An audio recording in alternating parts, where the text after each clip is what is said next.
Hello everyone, welcome to my YouTube channel. लेकर आ गई हूँ मैं इस सीरीज का 3rd एपिसोड। लेकिन अगर आपने इससे पहले के एपिसोड्स नहीं देखे हैं तो लिंक डिस्क्रिप्शन में अवेलेबल है। एपिसोड स्टार्ट होता है और हमें सीन दिखाया जाता है याओ याओ मिलने गई होती है लिंग को, जहाँ लिंग उसे देखकर काफी ज्यादा खुश होता है। जहाँ याओ याओ कहती है कि फाइनली मुझे तो जॉब मिल गई है, तुम कौन सी जॉब करने वाले हो। वो उसे कुछ अच्छे से रिप्लाई नहीं देता है, बात को टाल देता है। फिर वो कहता है कि मैं यहाँ किसी और चीज के लिए आया हूँ। जब याओ याओ पूछती है किस चीज के लिए, तो वो उसे अपना स्केच निकाल कर दे देता है जो उसने उसके लिए बनाई थी। याओ याओ जब अपने स्केच को देखती है तो काफी खुश होती है। उसके कॉलेज टाइम का स्केच था, तो ये देखकर वो पुराने दिनों को याद करने लगती है। तभी लिंग याओ याओ से पूछता है कि मैंने सुना है कि तुम्हारे और तुम्हारे बॉस हुआंग के बीच में लव स्टोरी है, क्या तुम उसे पसंद करती हो। याओ याओ ये सुन के कहती है मुझे पता है कि तुम्हें किस बंदरिया ने बताया है, उसके पेट में सच में कोई बात नहीं दिखती है, इसलिए उसने तुम्हें जो जो बताया ना मुझे बता दो। ये सुनने के बाद लिंग कहता है तो क्या वो सच कह रही थी। वो मना कर देती है कि नहीं, मेरी माँ थी ना, वो मुझे परेशान कर रही थी ब्लाइंड डेट पे भेज के, तो उनसे परेशान होकर मैंने एक रेडीमेड बॉयफ्रेंड बना लिया है। ये सुनने के बाद लिंग खुश हो जाता है, मतलब उसके लिए तो रास्ता साफ था ना अभी। तभी याओ याओ उससे एक फेवर मांगती है और इस फेवर के बारे में हमें अभी नहीं बताया जाता। दूसरी तरफ याओ याओ की मॉम को दिखाया जाता है जो अपने हॉस्पिटल की फ्रेंड्स को अपनी बेटी के किस्से सुना रही होती है कि मेरी बेटी तो बचपन से ही टॉम बॉय की तरह बिहेव करती है, वो तो प्यार व्यार के चक्करों से कोसों दूर है। पर उसकी फ्रेंड हंसते हुए कहती है पर उसका सन इन लॉ देखने में तो काफी ज्यादा हैंडसम है, उसको देख के तो कोई बुराई नहीं लगी। उसकी मॉम कहती है उसके सन इन लॉ पे तो उसे भरोसा है लेकिन अपनी बेटी पे भरोसा नहीं है। तो उसकी फ्रेंड्स उसको एडवाइस देती है कि क्यों ना वो उनकी शादी करा दे, क्योंकि एक बार शादी हो जाए तो प्यार अपने आप हो जाएगा साथ में रहते रहते। आखिर वो ठहरे बुजुर्ग, उन्होंने भी तो यही किया था, पहले शादी उसके बाद प्यार। वैसे आप क्या करना चाहते हैं। याओ याओ की मॉम को ये आइडिया काफी ज्यादा अच्छा लगता है और वो इतनी ज्यादा एक्साइटेड हो जाती है कि फिर से अपनी कमर में चोट लगा लेती है। दूसरी तरफ याओ याओ को दिखाया जाता है जो कि ऑफिस की मीटिंग में प्रेजेंटेशन दे रही होती है। अब जिसने नेक्स्ट मीटिंग में कांड किया था उसकी भरपाई भी तो करनी थी। वो काफी अच्छे से संभाल रही होती है इस प्रेजेंटेशन को। फ्लैशबैक से पता लगता है कि उसने लिंग से जिस हेल्प की बात की थी वो यही थी। लिंग उसे सारी की सारी प्रेजेंटेशन बता रहा होता है और उसने एकदम कॉपी करके उसको सभी मेंबर्स के सामने प्रेजेंट कर दिया होता है। हुशेंग भी उसकी प्रेजेंटेशन से काफी ज्यादा इंप्रेस हो गया होता है। जैसे ही मीटिंग खत्म होती है तो हुशेंग उससे पूछता है कि ये जो प्रेजेंटेशन देकर आई हो ये किसने बताया था,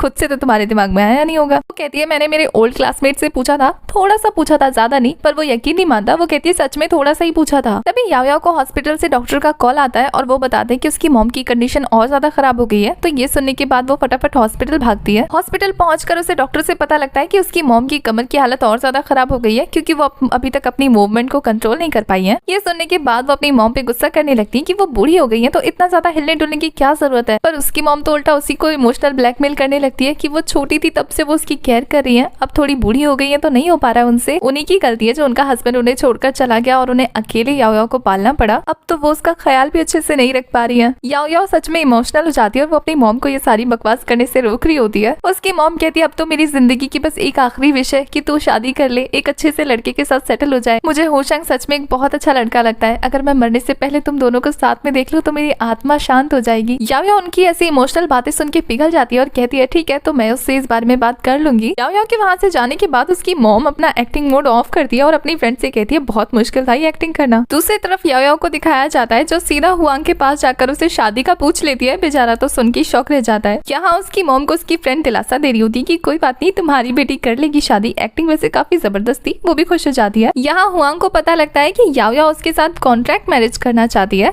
वो कहती है हाँ सुनने में थोड़ा अजीब लगेगा, फिल्मी लगेगा, लेकिन सिचुएशन जैसी हम दोनों की अभी है ये कॉन्ट्रैक्ट शादी हम दोनों को बचा सकती है। हुआंग उसकी बात मानते हुए कहता है ठीक है वो कॉन्ट्रैक्ट मैरिज करने के लिए तैयार है लेकिन उसकी कुछ कंडीशंस है। कंडीशंस का नाम सुन के वो मुंह बनाने लगती है। वो कहता है जेन्युइन कंडीशन नहीं है और फिर वो उसे बताना स्टार्ट करता है कि पहला रूल ये है कि वो किसी को भी अपने कॉन्ट्रैक्ट मैरिज की बात नहीं बताएगी, वो ये मान जाती है। दूसरा रूल ये था कि शादी के बाद उसे फटाफट उसके घर पे ट्रांसफर होना पड़ेगा वरना लोगों को शक हो जाएगा, वो ये भी मान जाती है। नेक्स्ट डे उसके घर पहुंच जाती है। हुआंग उसे पूरा घर दिखा रहा था, वो काफी ज्यादा एक्साइटेड फील कर रही होती है। वो उसे तीसरा रूल बताता है। तीसरा रूल ये था कि वो साथ में एक रूम में स्टैंड नहीं करेंगे, पर अगर वो बहक जाएगी तो वो कुछ नहीं कह सकता। नेक्स्ट सीन में दिखाया जाता है वो दोनों वेडिंग गाउन चूज करने के लिए पहुंच चुके होते हैं। जहाँ याओ याओ को तो ये सारी चीजें वेस्ट लग रही थी लेकिन वो कहता है कि शादी के रूल्स तो फॉलो करने पड़ेंगे ना। बहुत देर तक बहुत गाउन ट्राई करने के बाद फाइनली हुआंग को एक गाउन पसंद आ जाता है और वो उसे वही चूज करने के लिए कहता है। बिना नखरे दिखाए वो मान जाती है। उसके बाद वो लोग डिसाइड कर रहे होते हैं कि किस तरीके का फोटो शूट करेंगे। उनमें भी उनकी चॉइस मैच नहीं कर रही होती है। वहीं बाहर से नानकिंग गुजर रही होती है और उसकी नजर याओ याओ पे पड़ती है। ये देखकर वो फटाफट उसकी फोटो खींचने लगती है। अब इतना बड़ा ब्रेकिंग न्यूज जो मिल गया था उसे, वो फटाफट उसकी फोटो खींच के उसकी मॉम को सेंड कर देती है। यहाँ याओ याओ की मॉम हॉस्पिटल के बाहर बैठी हुई थी। जैसे ही उन्हें फोटो मिलती है वो तो काफी खुश हो जाती है कि फाइनली उनकी बेटी शादी करने वाली है। इधर उनका फोटो शूट चल रहा होता है, दोनों काफी ऑकवर्ड फील कर रहे होते हैं एक दूसरे के साथ फोटो खिंचवाने में, पर उन्हें चिपक चिपक के फोटो खिंचवानी पड़ रही थी, बहुत मुश्किल से खिंचवा रहे होते हैं। फोटोशूट के दौरान याओ याओ को हॉस्पिटल से कॉल आ जाता है और वो फटाफट वहाँ से निकल जाती है। हुआंग भी उसके पीछे पीछे निकल लेता है। हॉस्पिटल में उन तीनों को दिखाया जाता है। उन्हें डॉक्टर से पता लगता है कि उसकी मॉम भागती हुई पकड़ी गई है और उनकी कमर की कंडीशन और खराब हो गई है। याओ याओ को पता लग जाता है कि उसकी मॉम ये जानबूझ के कर रही थी बीमारी का नाटक, तो वो नानकिंग पे गुस्सा उतारने लगती है कि मेरी जासूसी करने का टाइम है, इनका ख्याल नहीं रख सकती थी या इनके झूठ में शामिल थी, तो वो मना कर देती है कि उससे तो कुछ पता ही नहीं था इस बारे में, वो तो बस गुजर रही थी। उसकी मॉम उसे शांत कराने की कोशिश करती है और कहती है कि अब तो तुम शादी करने वाले हो ना, तो अब क्या फर्क पड़ता है, छोड़ो ना। वो कुछ बोल पाती इससे पहले ही हुआंग कहता है कि कोई बात नहीं। याओ याओ की मॉम याओ याओ का ख्याल रखने को बोलती है हुआंग को। वो कहता है इसके आप चिंता मत करना। नेक्स्ट सीन में दिखाया जाता है कि हुआंग याओ याओ को अपने घर ले आया होता है और कहता है कि आज से तुम इस फैमिली की मेंबर हो, तो तुम्हारा स्वागत है। वो गुस्सा करते हुए कहती है कि पता नहीं मेरी मॉम को तुम्हारे अंदर क्या अच्छा दिखता है, मुझे तो अभी तक समझ में नहीं आता। ये सुनकर वो हंसने लगता है। वो कहता है हंस क्यों रहे हो, मैं कंफ्यूज हूँ, उन्हें क्या पसंद है तुम में। वो कहता है वैसे एक बात तो है, तुम्हारी मॉम कुछ ज्यादा स्मार्ट है। वो हंसने लगती है। तब इसके बैग में से एक बॉटल बाहर गिरती है। हुआंग जब उसे चेक करता है तो वो उससे पूछता है कि ये कौन सा परफ्यूम है ब्लैक कलर का। वो कहती है ये परफ्यूम नहीं है, इसको स्प्रे करने की जरूरत नहीं है, इससे दूर रहे। पर हुआंग कहाँ सुनने वाला था, वो स्प्रे कर लेता है अपनी आंखों में। उसकी आंखें जलने लगती है। वो कहता है ये कौन से देश का परफ्यूम है जो आंखें जला रहा है मेरी। वो बताती है ये परफ्यूम नहीं है बल्कि पेपर स्प्रे है, अपनी सेफ्टी के लिए लाई थी। फिर वो उसे चेक करने जाती है कि कहीं उसे सच में ज्यादा चोट तो नहीं लग गई है। नेक्स्ट सीन में दिखाया जाता है बेचारा बेहाल होकर सोफे पर पड़ा होता है आराम से। यहाँ हमारी याओ याओ बैग में से एक औजार निकाल रही होती है। हुआंग को होश आता है तो वो देखता है कि वो एक से एक औजार निकाल रही है। इतने खतरनाक वेपन को देखकर वो कहता है कि इनकी क्या जरूरत थी, क्या तुम्हें मुझ पे डाउट है जो ऐसी ऐसी चीजें कर रही हो। वो कहती है कि नहीं, ये तो बस अपनी सेफ्टी के लिए लाई है। वो तो बस उसे याद दिलाना चाहती है कि वो ऐसी वैसी हरकत का सोचे भी नहीं, वरना वो उसका हाल खराब कर देगी। वो भी उसकी हरकतों के आगे हार मान जाता है। नेक्स्ट मॉर्निंग का सीन दिखाया जाता है। वो आधी अधूरी नींद में बाथरूम में खड़ी होती है। तभी हुआंग आकर उसके मुंह में उसको ब्रश ठुसाता है और कहता है कि ये काम का टाइम हो गया है, तो जल्दी तैयार हो जाओ। लेकिन मैडम की तो आंखें नहीं खुलती है। जैसे ही हुआंग बाथरूम से बाहर जाता है वो फिर से लेट जाती है। ये देखकर वो परेशान हो जाता है। ऑफिस जाते टाइम पे याओ याओ साइकिल से जा रही होती है और वो कार लेकर उसके आगे से निकल जाता है। वो उसे डांट रही होती है कि कितना बेरहम है, साथ में लेके भी नहीं गया। दोनों डिनर कर रहे होते हैं तो हुआंग सैलेड खा रहा होता है और उसने बाहर से ऑर्डर किया होता है, तो वो स्पाइसी फूड खा रही होती है। हुआंग उसे डांटता है कि ऐसा अनहेल्दी फूड नहीं खाना चाहिए उससे रात को। वो कहती है हर दिन सलाद खाने से तो बेहतर ही है ना, और वो उसको टेस्ट कराने के लिए ले जाती है। लेकिन वो उसके फूड की बेइज्जती कर देता है कि ये बिल्कुल अनहाइजेनिक है, बहुत ज्यादा स्पाइसी और चीप क्वालिटी का है, तो वो इसे छुएगा भी नहीं। तो वो उसका सलाद छीनते हुए कहती है ठीक है फिर चलो, मुझे ले चलो किसी अच्छे से रेस्टोरेंट में। एक काम करती हूँ, मैं तुम्हें ले जाती हूँ। नेक्स्ट सीन में वो दोनों रेस्टोरेंट में नजर आते हैं, जहाँ वहाँ पर पहुँचने के बाद भी हुआंग की कंप्लेंट्स खत्म नहीं होती। वो कहता है कि इतनी रात को इतना ऑयली खाना तुम्हारी सेहत के लिए अच्छा नहीं है। वो उसे डांट देती है कि बकवास बंद करो, खाने दो मुझे। अमीर लोगों को तो खाने का स्वाद का कुछ पता ही नहीं है। वो अपना फूड एंजॉय कर पाती कि उससे पहले वहाँ लिंग आ जाता है। वो लिंग को अपने पास बुला लेती है। लिंग को देखकर हुआंग को कुछ खास खुशी नहीं होती। लिंग कहता है मुझे पता था कि तुम मुझे यहीं मिलोगी, आफ्टर ऑल ये तुम्हारी फेवरेट जगह है। वो उसके लिए खाना लेने चली जाती है। हुआंग को तो ये सब बिल्कुल अच्छा नहीं लग रहा होता है। तभी लिंग उसके सामने बैठते हुए उससे कहता है कि तुम वही हो ना हुआंग, आयरस कंपनी के CEO। हुआंग उसे कहता है क्या तुम मुझे जानते हो? तो वो कहता है हाँ, आफ्टर ऑल मैं अभी नया ग्रेजुएटेड पर्सन हूँ जिसे जॉब की जरूरत है। आयरस एक टॉप लिस्टेड कंपनी है जिसके बारे में उसने थोड़ा सा होमवर्क करके रखा हुआ है अपना। हुआंग उसके क्लोज आते हुए कहता है कि पहले मुझे ये बताओ कि ऐसा कौन सा हैंडमेड इटालियन स्टूडेंट है जो नया ग्रेजुएट हुआ है। मतलब हुआंग को लिंग के बारे में सब कुछ पता है, तो लिंग उसे साफ साफ कह देता है कि वो याओ याओ से दूर रहे। पर हुआंग उसे गुस्से में घूरते हुए कहता है ये तो मुझे कहना चाहिए, और वो उसे गुस्से में घूर ही रहा था। इसी के साथ हमारा ये वाला एपिसोड हो जाता है खत्म।